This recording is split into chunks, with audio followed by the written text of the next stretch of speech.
computer. Bonjour Fred. Bonjour Amélie. Un vrai plaisir d'avoir ce dialogue et cette conversation avec toi aujourd'hui sur l'innovation en temps de Covid-19.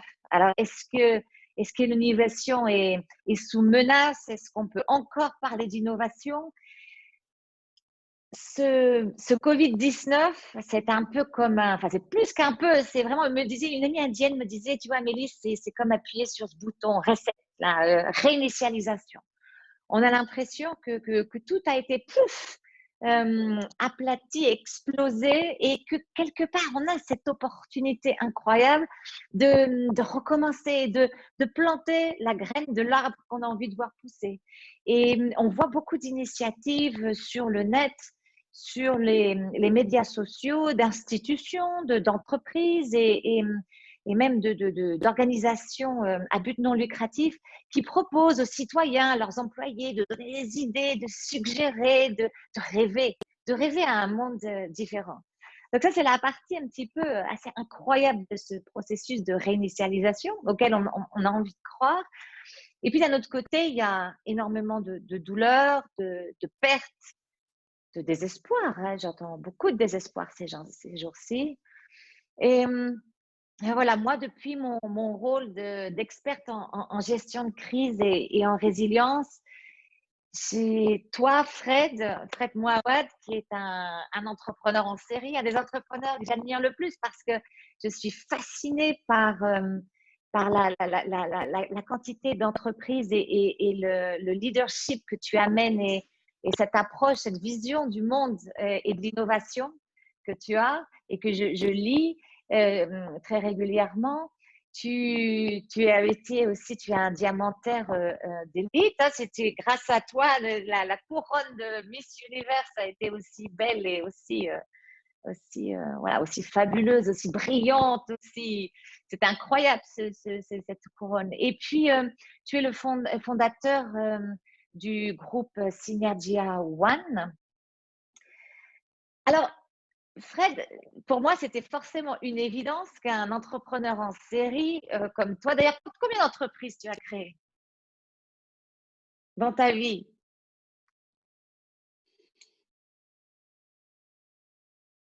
On a créé plusieurs, plus de 7, mais dans chaque entreprise, on a créé plusieurs concepts. Par exemple, dans Ouais. ma chaîne de restaurant, on avait des pizzas, on a café, on a fait des glaces, on a fait un concept nourriture thaï. Donc, on a beaucoup innové dans toutes les sociétés qu'on a créées. Même dans ma société de publication, on a 3 magazines, un magazine dans la bijouterie, un qui est dans tout ce qui est pour la vision, pour les lunettes, et l'autre, c'est pour tout ce qui est animaux domestiques. Donc, Ouais. c'est vraiment une grande... il y a beaucoup de variétés dans mes sociétés. On aime beaucoup innover parce qu'une fois qu'on a construit certaines compétences, on veut utiliser ces compétences-là pour pouvoir lancer plus de produits dans le marché et créer plus de valeur. Donc, c'est un peu ce qui me stimule à innover dans toutes les sociétés que j'ai créées. Waouh, c'est vraiment inspirant. Et de toute façon, quand je t'entends et même en regardant le monde, je me dis de toute façon, entrepreneur, est-ce que c'est pas synonyme d'innovateur quelque part? Oui, je pense, oui, bien sûr, parce que pour innover, il faut créer de la valeur à partir d'une idée. Et c'est en général quelque chose de nouveau. Donc, c'est où on crée un concept nouveau et on l'amène au marché, ou on amène un concept qui existe déjà, été prouvé. Par exemple, comme une chaîne de café. J'ai commencé une chaîne de café en Thaïlande il y a plus de 25 ans. Et donc, j'ai vu l'opportunité. Donc, j'ai transféré une idée qui existait dans des... et je les ai donc exportées dans de nouveaux marchés. Donc, il y a plusieurs façons d'innover. Mais Mhm. je pense que c'est une combinaison des deux. Mais le principal, c'est de créer une organisation qui ajoute de la valeur au client et que pour que le client puisse donc payer et faire un profit pour pouvoir continuer. Donc, c'est de pouvoir soutenir l'organisation qu'on a créée par rapport aux opportunités qu'on a identifiées sur le marché. Donc, un entrepreneur, c'est quelqu'un qui cherche toujours à innover, trouver une nouvelle façon de créer de la valeur dans les marchés en apportant un produit ou un service de valeur aux consommateurs. Hmm. D'accord, donc tu parles de valeur, d'opportunité, mais quelles sont vraiment les caractéristiques de l'innovation en règle générale? De l'innovateur ou de l'innovation en général? De l'innovation. De l'innovation, c'est de pouvoir créer une entreprise qui puisse générer des profits et continuer à opérer en offrant de la valeur à ses clients. C'est aussi simple que ça. Hmm.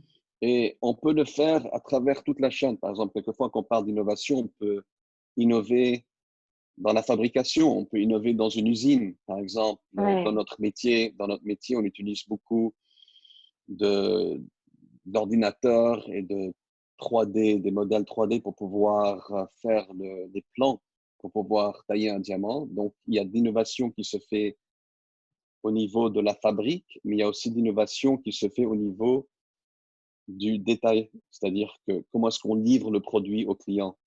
Aujourd'hui, dans notre industrie, on vend des diamants sur Internet et le processus s'est développé au cours des années. Aujourd'hui, on peut acheter un diamant facilement. On peut aussi créer son propre bijou et le livrer à domicile. Donc ça, c'est des façons Hmm. d'innover dans la Ouais. livraison et il y a d'autres façons d'innover dans la fabrication ou à travers toute la chaîne. Hmm. Donc vraiment, voilà, au travers de toute la chaîne, il y a des moments, des opportunités d'innover et puis des choix qui doivent être faits d'innovation pour justement pouvoir avoir son entreprise qui assiste. Alors, du coup, dans ce contexte-là de crise due au Covid-19, comment, quels sont les challenges, les défis que tu rencontres quand entrepreneur ou que tu vois tes autres collègues aussi entrepreneurs rencontrent en termes d'innovation? Est-ce qu'on peut innover en ce moment?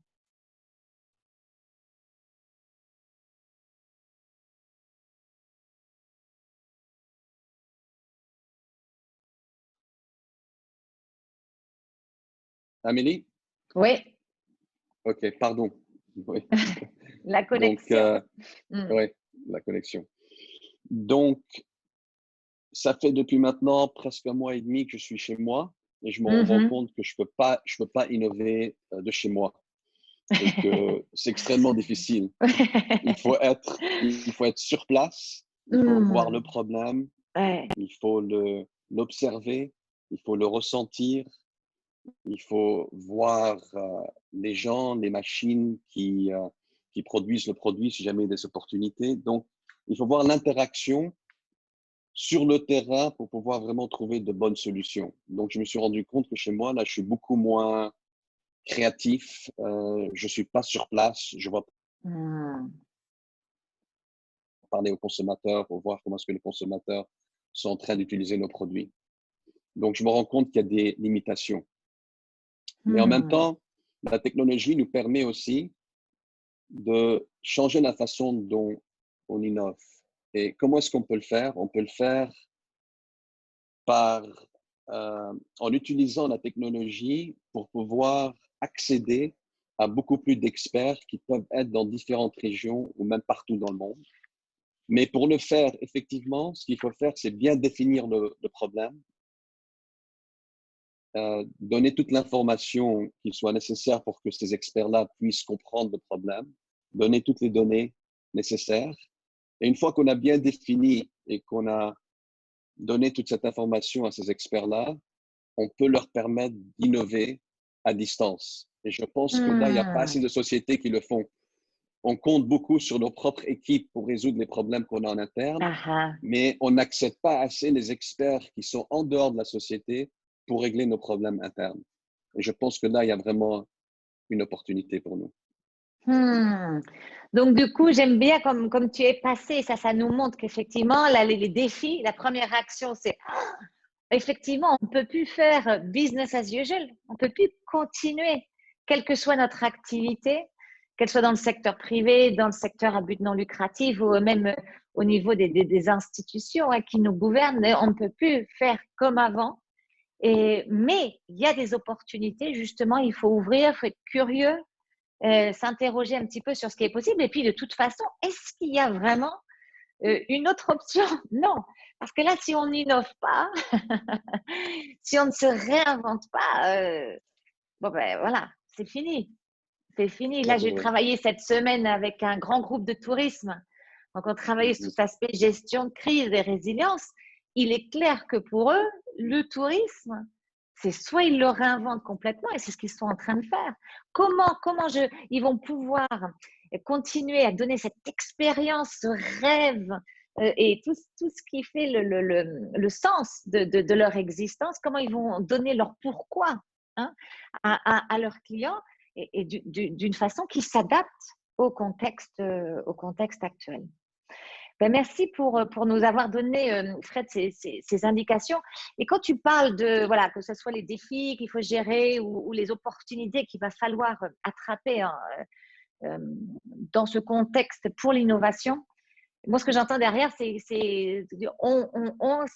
leader, quoi. Ce leader dont on a besoin de toute façon. Et si, sans parler tout de suite du contexte actuel, mais en général, quelles dirais-tu sont les caractéristiques du leader ou des leaders qui sont ceux qui lancent l'innovation, qui l'impulsent, qui la motivent?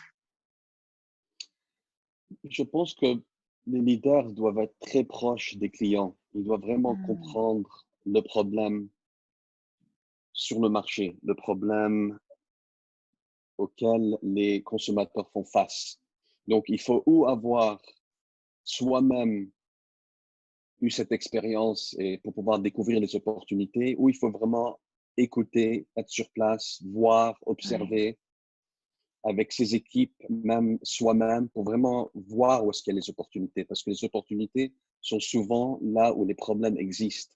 Et c'est trouver des solutions qui sont élégantes pour pouvoir régler le problème. Et c'est comme ça qu'on crée de la valeur. Et donc, c'est quelqu'un qui écoute et quelqu'un qui est très proche de ses clients. hmm, C'est aussi un leader qui crée la culture d'innovation. Et la culture d'innovation demande à ce qu'on ait les bonnes personnes, qu'on mette les bons processus en place et qu'on travaille sur les bons projets. Parce que si beaucoup de ressources sur des projets qui n'amènent pas beaucoup de valeur, on ne va pas pouvoir réaliser les avantages. Donc, il faut être très sélectif dans ce qu'on ah, fait. Et hmm, il faut savoir quand abandonner une idée. Parce que quelquefois, ouais, on peut tomber amoureux de notre idée et la financer pendant trop longtemps, et ensuite se rendre compte qu'on a vraiment arrêté, souvent trop longtemps parce qu'on a perdu beaucoup trop d'argent. Donc, il faut vraiment être très discipliné, avoir des budgets en place et hmm, vraiment prendre ses décisions et se dire on continue parce qu'il y a encore un espoir de créer de la valeur ou on abandonne parce que là, on voit vraiment qu'il y a plus moyen de pouvoir innover. Et le leader aussi est quelqu'un qui peut prendre une idée et qui peut vraiment prendre cette idée-là et la commercialiser. C'est-à-dire ouais, qu'il faut avoir une bonne expérience opérationnelle pour pouvoir avoir une vision des activités qu'il faut poursuivre pour pouvoir créer cette valeur-là. Parce que quelquefois, on peut avoir une très, très bonne idée, mais il y a une grande différence entre avoir une bonne idée et la commercialiser. Donc ça, hmm, c'est aussi un autre attribut. Et il faut aussi pouvoir motiver ses équipes. Il faut être réaliste, il faut être ouais, optimiste, il faut pouvoir croire dans le futur, il faut faire confiance à ces équipes-là, il faut leur permettre d'avoir une vision ou d'articuler une vision pour son équipe, mais donner l'autonomie aux équipes pour pouvoir réaliser la valeur en prenant la responsabilité des détails, de l'implémentation de l'idée. Donc, c'est vraiment créer l'environnement et la culture pour encourager les gens à développer des idées, mais toujours garder une certaine discipline pour ne pas perdre la route et dépenser trop de ressources dans des domaines qui vont aboutir à pas ouais. grand-chose. Hmm.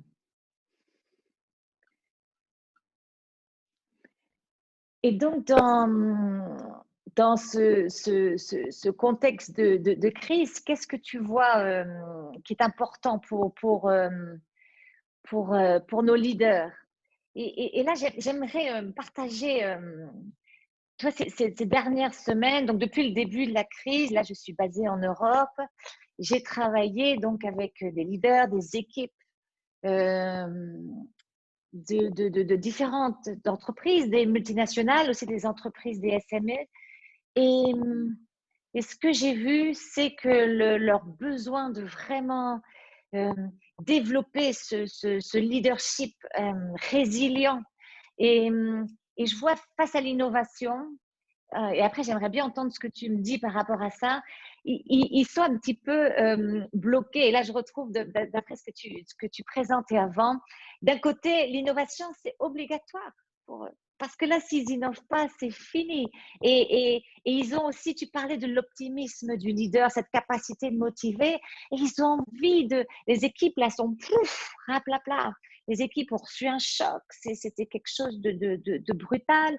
Euh, que l'Europe n'a pas connu depuis la Seconde Guerre mondiale. Donc, tout le monde est secoué, plus personne ne sait en quoi en croire. Et là, le leader a envie de reprendre son équipe, de les prendre presque dans ses bras et de leur dire, allez, c'est bon, on va y aller. Et donc, du coup, ça, c'est cette partie de ce besoin de se réinventer, de ce besoin d'innover pour pouvoir survivre la crise et voir grandir. Et en même temps, je discutais là avec je travaillais avec une senior leader d'une entreprise, d'une grande entreprise, d'une multinationale, et elle me disait, tu vois, le problème que j'ai là, c'est un peu comme après un tremblement de terre où on est en train de nettoyer. Ben, après le tremblement de terre, il faut nettoyer les débris, il faut aller, voilà, tous ces câbles qui sont partout, tous ces bouts de maison, tous, etc. Donc, il faut faire tout ce nettoyage. Et là, en ce moment, elle me dit, je suis en train de faire tout ce nettoyage. Gérer les fournisseurs, gérer les clients qui avaient déjà fait des premiers paiements, gérer les équipes, les aspects légaux, les aspects financiers. Enfin, voilà, il faut gérer le désastre, voilà, le tremblement de terre, etc. Et elle dit, je n'arrive pas à trouver le temps que j'aimerais avoir, ou peut-être l'espace, ou un peu ce silence, dans ce recul, pour avoir les idées, pour les formuler, etc. Et ce qu'on discutait ensemble, j'ai dit, maintenant, ce qu'on s'aperçoit justement dans la gestion de crise, après des catastrophes naturelles ou dans des zones de guerre, qu'il faut vraiment que c'est en fait la différence qu'on va faire en termes de la reconstruction, de la capacité de rebondir, ça va vraiment se passer au moment et la façon dont on gère la crise. Donc la façon dont on fait tout ce nettoyage en gardant toujours cette vision de là où je veux aller. Quand ça sera le moment de commencer à reconstruire, en fait, les fondations, on les fait déjà au moment du nettoyage. La façon dont on va nettoyer, comment on va impliquer aussi les équipes, les rebooster. Parce que la résilience, et c'est ça que je travaille avec eux en ce moment, je leur dis la résilience, c'est un muscle, point final. Et donc, la résilience, par exemple, en Europe, là où je suis en ce moment, ben, on a eu à l'utiliser dans nos vies personnelles, nos entreprises, hein, à chaque fois, même des fois, grandir, non, toi, tu pourrais le confirmer, Fred, des fois, c'est presque une crise de grandir, parce que ça a plein d'implications de tous les côtés. Le changement est tellement, c'est un changement, une crise, c'est un changement brutal. Et donc, ce qui est important, c'est que bien sûr, on nous a un peu envoyé ce gros paquet et on n'était pas prêts, les biceps n'étaient pas là. Donc, du coup, là, c'est que même en temps de crise, on la renforce, cette résilience. OK. Donc, on travaille à reconnecter déjà avec ces ressources qui sont les nôtres. Qu'est-ce que j'ai à ma disposition? Qu'est-ce qui s'est passé en Europe? On a vécu très, très à l'aise, dans une certaine abondance de ressources extérieures fantastiques. Et donc, du coup, on s'est un peu déconnecté de notre première ressource, en fait, que personne ne peut détruire. C'est nous. Et c'est ce que j'appelle dans mon livre, hein, Speak and Live Your Legacy, qui n'est pas encore disponible en français, juste en anglais et en espagnol, mais que tu as revu, que tu as recommandé, Fred. C'est ce diamant intérieur que nous portons tous en nous et qui est incassable. Et c'est ça notre résilience, et c'est ça ce qui nous permet à chaque fois de réagir. Donc, c'est reconnecter avec tout ce que sont nos talents, nos capacités, nos envies, notre créativité, etc. Parce qu'on l'a un petit peu trop transféré à ces ressources, ou de l'État, ou voilà, de la société en général, et on oubliait. Quand je dis ces ressources-là, ce diamant intérieur, ce n'est pas seulement le nôtre au niveau individuel, c'est celui de l'équipe. Quelles sont les ressources internes à mon entreprise? Sur quoi? Parce que là, j'ai plus de ressources extérieures. Et il faut que j'avance. Donc, du coup, comme tu le disais bien, il va falloir déjà que je sois curieuse de voir quelles sont ces nouvelles ressources extérieures qui sont à ma disposition et sur lesquelles il va falloir que j'aille m'appuyer pour continuer à innover.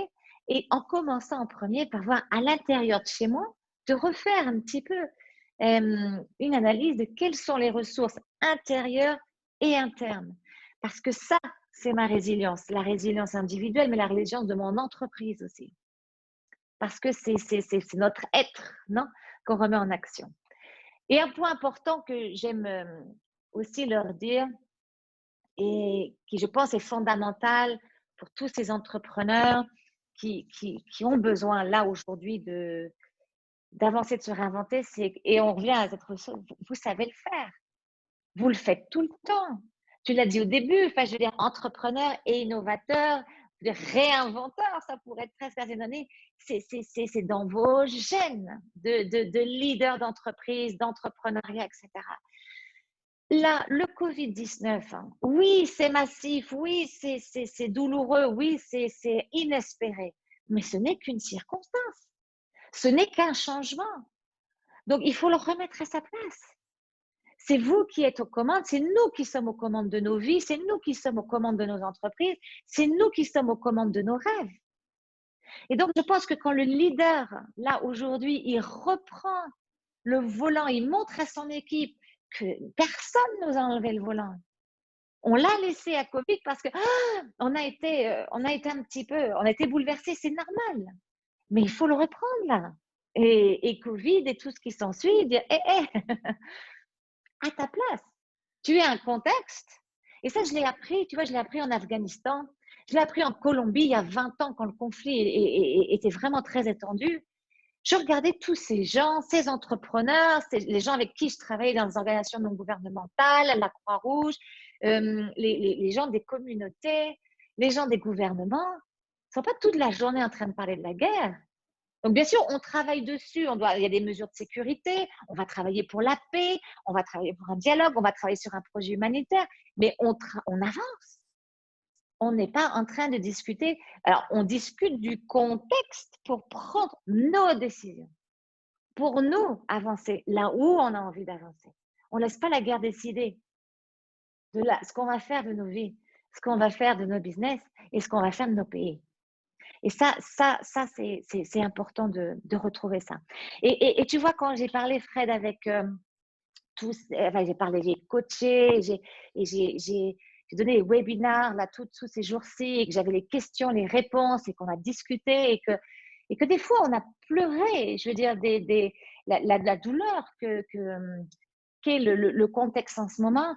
J'ai ces leaders qui me disaient, tu sais, Amélie, moi, avant Covid, voilà, c'était focus, les objectifs, l'efficacité, tac, tac, tac, tac, tac. Et ça allait très bien. Mais là, aujourd'hui, avec la crise, je me rends compte que je crois que je ne sais pas écouter mon équipe, ou je crois qu'ils ne savent pas combien, j'ai envie de leur dire combien c'est important qu'ils soient bien, combien que chaque jour, chaque moment, quand je me lève, je pense à eux. Ça me fait mal de ne pas pouvoir leur dire on va rouvrir tel jour, vous allez avoir tel salaire, de ne pas leur donner ces certitudes que j'ai pu leur donner dans le passé. Et j'ai juste envie de créer autre chose. Et je sens que comme leader aujourd'hui, j'en ai la chair de poule parce que c'était vraiment bouleversant de voir ces gens, tous ces leaders me dire, tu sais, je me rends compte que oui, l'efficacité, tout ça, c'est important et ça va l'être, hein, parce que là, on en aura vraiment besoin. Mais là, tout de suite, c'est autre chose. Là, c'est le cœur, je veux qu'ils sachent que je suis là pour eux et que je serai toujours là pour eux et que c'est le plus important. C'est eux pour moi. Et tu vois, quand je dis ça, ça me rappelle ce que j'ai beaucoup lu de toi. Et souvent, je te dis que j'aimerais bien en lire plus. C'est tout ce qui est le servant leadership. Alors, je ne sais pas en français, c'est le leader qui est au service de.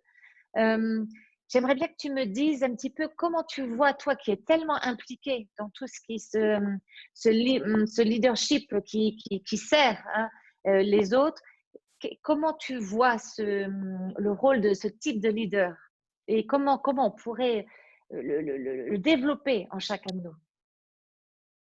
Oui, une façon d'y penser, c'est de penser à un leader en tant qu'un servant, quelqu'un qui va rendre un service aux autres. Donc, il faut mettre les autres en premier lieu avant son intérêt, son propre intérêt. Mmh. Et donc, ce n'est pas moi, mais c'est les autres, c'est eux. Qu'est-ce que je peux faire pour les autres? Qu'est-ce que je peux apporter? Qu'est-ce que je peux contribuer Ouais. pour leur permettre de croître, pour leur permettre de devenir de meilleurs managers, de meilleurs leaders? Donc, c'est vraiment une autre façon de penser, une façon qui aussi nous permet de réaliser qu'il faut vraiment faire confiance à ces équipes-là, à nos équipes, Mmh. et que ce n'est pas nous, on ne prend pas toutes les décisions, on peut avoir une vision, mais on est là pour faciliter le travail des autres, pour leur permettre de pouvoir donner les meilleurs résultats possibles, pour leur Mmh. permettre de croître, de devenir de meilleures versions d'eux-mêmes. Donc, c'est vraiment un leader qui est au service des autres et pas quelqu'un qui est au service de soi-même. Parce qu'il y a beaucoup de leaders Ouais. qui ont un grand ego et Mmh. qui font tout pour se servir dans le sens où c'est vraiment leur propre intérêt et mettre l'intérêt des autres en deuxième priorité. Mais là, c'est vraiment mettre la priorité des autres en premier lieu. Et donc, c'est vraiment une Mmh. autre façon de penser, une façon qui est effective dans une situation de crise, parce qu'il faut vraiment avoir beaucoup de compassion, il faut vraiment écouter ces équipes, il faut les supporter, il faut communiquer et Mmh. il faut voir sources qui leur permettent de pouvoir continuer à travailler. Donc, il y a aussi une autre chose qu'il faut faire, c'est qu'il faut rester calme dans une crise, parce que quand on est Mmh. calme, on peut penser plus clairement et on peut se concentrer sur ce qu'on peut contrôler. Parce que la plupart Ouais. des gens paniquent, on panique, les gens paniquent, ils commencent à penser au Covid, aux problèmes auxquels on fait face, problèmes économiques, les problèmes, bien sûr, de santé, les gens qui meurent. Donc, il y a beaucoup de facteurs externes qu'on ne contrôle pas qui peuvent affecter notre façon de penser. Donc, il faut toujours être conscient de ce qui se passe à l'extérieur, mais il faut vraiment aider nos équipes à se concentrer sur ce qu'ils peuvent vraiment faire en interne pour nous préparer à s'adapter, pour nous préparer à continuer le service qu'on rend à travers nos entreprises. Et donc, c'est vraiment de se concentrer sur ce qu'on peut faire à moyen et long terme et envisager plusieurs scénarios et préparer son équipe à ces scénarios-là et concentrer son énergie dans ce domaine-là et pas dans d'autres domaines. Mmh. Oui, merci Fred pour toute cette inspiration. En conclusion, qu'est-ce que tu auras envie de dire quand on pense innovation, Covid ou crise? Parce que ce qu'on apprend là, ça va nous servir pour les prochaines crises, hein. Non seulement on va être plus résilient, mais on va être plein d'apprentissage et donc, qu'est-ce que tu auras envie de nous laisser là, comme ça, au sujet de l'innovation en ces temps de crise? Oui, je pense qu'avec la technologie, il faut repenser la façon dont on innove en interne. Et je Mhm. pense qu'il y a vraiment la capacité de pouvoir innover en accédant des ressources externes et pas seulement ces ressources internes. Et je pense que là, il y a pas mal de choses à faire parce qu'aujourd'hui, on peut le faire à travers la technologie. Donc, c'est vraiment Mhm. une nouvelle façon d'innover qui nous permettra, j'espère, de trouver des solutions plus efficaces. Et on peut aussi le faire par rapport à des projets. Donc, on peut amener un expert pour résoudre un problème spécifique et payer seulement cette ressource pour avoir réglé ce problème. Donc, c'est aussi une façon Mhm. efficace d'utiliser nos ressources. Et le deuxième point, c'est le point du leader et que c'est vraiment, ça commence tout en haut de l'organisation. Il Ouais. faut que le leader de la société, de l'entreprise, crée cette culture d'innovation Mhm. pour pouvoir innover. Et cette culture demande plusieurs facteurs, dont avoir les bonnes équipes, mettre les bons processus en place, permettre aux gens d'expérimenter, mais de contrôler tous les risques et de suivre de suivre ou de renforcer les projets, de financer les projets qui amènent de bons résultats et de pouvoir abandonner les projets qui n'ont pas beaucoup de futur. Donc, c'est vraiment tout un processus, une façon de penser et le leader joue un rôle très important dans la façon d'innover dans une entreprise. Merci. Donc, innovons notre culture d'innovation. Et moi, je le répète, ça me paraît très, très. Quand je t'entends le dire, je dis voilà, c'est ça. Ça reste encore. En fait, c'est comme avant. Simplement, le contexte a changé. Et ben, on s'adapte au contexte. On va innover notre culture d'innovation. Mais ce contexte, on le remet à sa place. Ce n'est qu'un contexte. Covid, pas Covid, à sa place. Et qui décide? Ce sont les leaders, les équipes, ensemble. On va créons et innovons cette innovation. Mais écoute, merci beaucoup, Fred, de ce moment, de cette discussion, conversation. J'adorerais lire et entendre les commentaires de ceux qui nous écoutent et j'espère qu'on aura vite l'occasion de discuter sur d'autres sujets du monde et de l'entrepreneuriat qui, en ces temps de crise, ce qu'on peut apprendre et puis surtout le partage, et je pense que c'est ce qui est en train de se passer beaucoup, c'est de partager, de réfléchir ensemble en fait à comment on réinitialise ce monde et puis on plante la graine qu'on a choisi de planter pour avoir l'arbre de nos rêves. Merci beaucoup, Amélie. C'est toujours un plaisir d'échanger des idées avec toi. Merci beaucoup. Merci Fred. Au revoir.